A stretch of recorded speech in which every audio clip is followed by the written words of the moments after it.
তোমার ব্যালেন্স নাই মনে হয়? ঠিক আছে রাখো। একটাই তো? হ্যাঁ বল। হ্যাঁ একটাই। হ্যাঁ কাটে কি একটু পরে বুঝে করব তো না এখন 13 নম্বর কমলাবাড়ি গ্রাম পঞ্চায়েতের এলাকায় সরকারি প্রকল্পের ব্যাপক অনিয়ম ও দুর্নীতির অভিযোগ উঠেছে।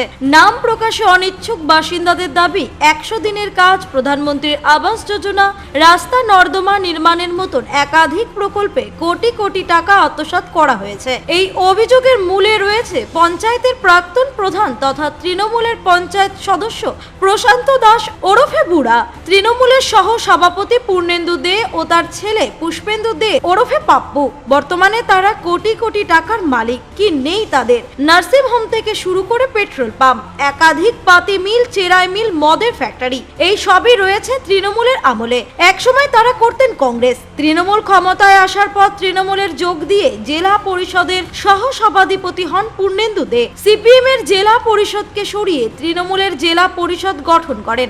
এলাকায় সন্ত্রাসের বাতাবরণ সৃষ্টি করেছেন প্রশান্ত দাস ও নারায়ণ মণ্ডল সহ 15 জন তৃণমূল আশ্রিত দুষ্কৃতী, যাদের প্রত্যেকের কাছেই রয়েছে অত্যাধুনিক আগ্নেয়াস্ত্র। মুখ খুললে গুলি করে খুন হতে পারেন এলাকার বাসিন্দারা। গুলির ভয়ে কেউ মুখ খুলতে চান না। পঞ্চায়েতের সচিব বাপ্পাদিত্য ঘোষ ও নির্মাণ সহায়ক রবি শঙ্কর রায়, তারা আবার করণদিঘির প্রাক্তন বিধায়ক গৌতম পালের ছায়া সঙ্গী। দুর্নীতি আর দুর্নীতি, এর শেষ নেই কমলাবাড়ি গ্রাম পঞ্চায়েত এলাকায়। মানুষের জমি দখল, জমি উচ্ছেদ, বাড়ি করতে গেলে লক্ষ লক্ষ টাকার ডোনেশন, বাড়ি বিক্রি করতে গেলে ডোনেশন, এমনকি খালি জায়গা পড়ে থাকলে সেই জায়গা আগ্নেয়াস্ত্র দেখিয়ে দখল। আগ্নেয়াস্ত্রের ছড়াছড়ি 13 নম্বর কমলাবাড়ি গ্রাম পঞ্চায়েত এলাকায়।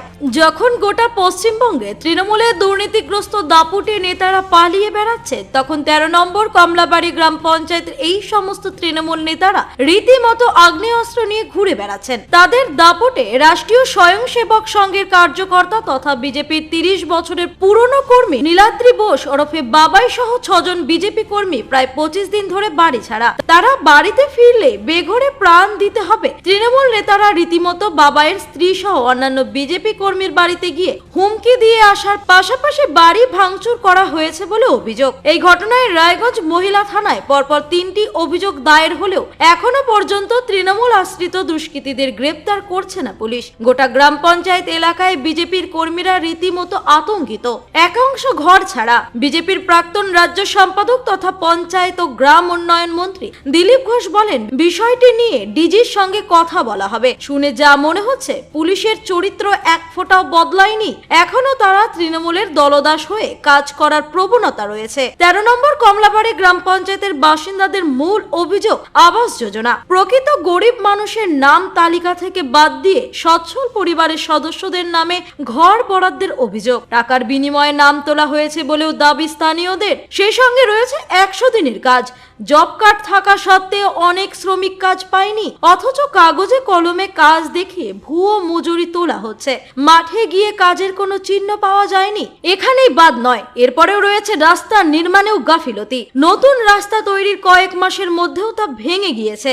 নিম্নমানের সামগ্রী ব্যবহার এবং বরাদ্দের চেয়েও কম কাজ করার অভিযোগ উঠেছে ঠিকাদার ও পঞ্চায়েতের একাংশের বিরুদ্ধে। শৌচালয় নির্মাণেও দেখা গিয়েছে অস্বচ্ছতা। স্বচ্ছ ভারত মিশনের অধীনে শৌচালয় তৈরির টাকা তুলে দেওয়া হলেও বহু বাড়িতে এখনো শৌচালয় তৈরি হয়নি।